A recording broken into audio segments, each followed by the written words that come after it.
ملک ندیم کی رپورٹ کے مطابق راولپنڈی انتخابات میں صرف ایک ہفتہ باقی رہ گیا۔ پاکستان مسلم لیگ نواز پی ایم ایل این ہفتہ آج کو راولپنڈی میں تاریخی لیاقت باغ میں جلسہ کر کے اپنی طاقت کا مظاہرہ کرنے کے لیے تیار ہیں، لیکن اس کے بغیر سپریم لیڈر نواز شریف اور ان کی صاحبزادی مریم نواز، سابق وزیر اعظم شہباز شریف جلسہ عام سے خطاب کریں گے، جبکہ مقامی پارٹی رہنماؤں کے مطابق نواز شریف اور مریم نواز مسلم لیگ نون کے کارکنوں اور حامیوں سے خطاب کے لیے نہیں آئیں گے۔ مسلم لیگ نون کے قائد کی عدم موجودگی کے باعث شہر اور متعلقہ علاقوں سے قومی اور صوبائی اسمبلیوں کے امیدواروں کو جلسے کے لیے کارکنوں اور حامیوں کی حوصلہ افزائی کرنا مشکل ہو رہا ہے۔ ملک ندیم کی رپورٹ کے مطابق راولپنڈی لیاقت باغ میں سیاسی جماعت کا جلسہ اختتام پذیر۔ راولپنڈی پولیس کی جانب سے سیکیورٹی کے موثر انتظامات، آر پی او سید خرم علی اور سی پی او سید خالد ہمدانی سمیت سینئر افسران تمام سیکیورٹی اور ٹریفک انتظامات کی براہ راست سپرویژن کرتے رہے۔ بہترین سیکیورٹی اور ٹریفک انتظامات کو یقینی بنانے کے لیے 2000 کے قریب افسران نے ڈیوٹی سر انجام دی۔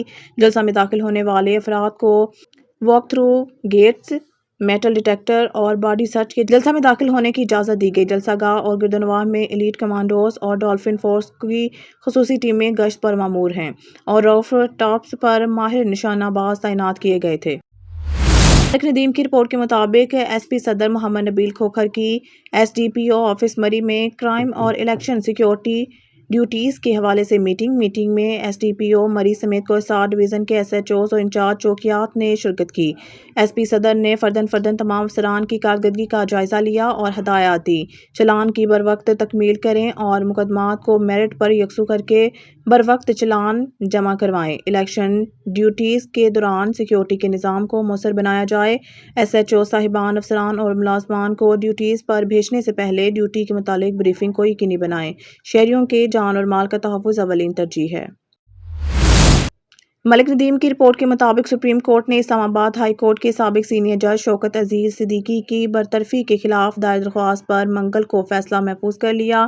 چیف جسٹس آف پاکستان قاضی فائز عیسیٰ کی سربراہی میں جسٹس امین الدین خان، جسٹس جمال خان منتوخیل، جسٹس حسن اظہر رضوی اور جسٹس عرفان سعادت پر مشتمل 5 رکنی بینچ نے درخواست کی سماعت کی۔ عدالت عظمیٰ کی ویب سائٹ پر کارروائی براہ راست نشر کی گئی۔ ان کی درخواست میں سابق جج نے اپنی ملازمت سے برطرفی کے بارے میں سپریم جوڈیشل کونسل کے فیصلے کو 11 اکتوبر 2018 کے نوٹیفیکیشن کو چیلنج کیا تھا، جس کے تحت انہیں راولپنڈی بار ایسوسی ایشن میں تقریر کرنے پر ہٹا دیا گیا۔